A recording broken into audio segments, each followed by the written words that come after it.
গোস্তের টুকরা ছিল, সেই গোস্তের টুকরা পরিবর্তন হয়ে গেল। তাহলে আগে ছিল অমানুষ, নবী আলাইহিস সালাম তার সওয়ালে যাওয়ার পরে এখন হয়েছে কি কথা বুঝতে পারছেন? কেন আসছেন নবী বলেন?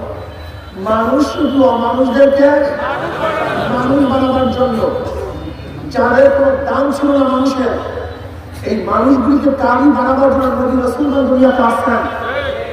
আপনারা জানেন বেলাল হাবশী রাদিয়াল্লাহু তাআলা নিজেও গোলাম, বাবাও গোলাম, দাদাও গোলাম, একসাথে জমির মালিক তিনি ছিলেন না, একটা টাকার মালিক তিনি ছিলেন না।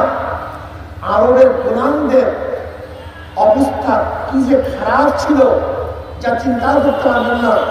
কুকুরের সাথে ভালো ব্যবহার করা হইতো, কিন্তু গোলামদের সাথে ভালো ব্যবহার করা হইতো না। এই বেলালের কোনো দাম ছিল না,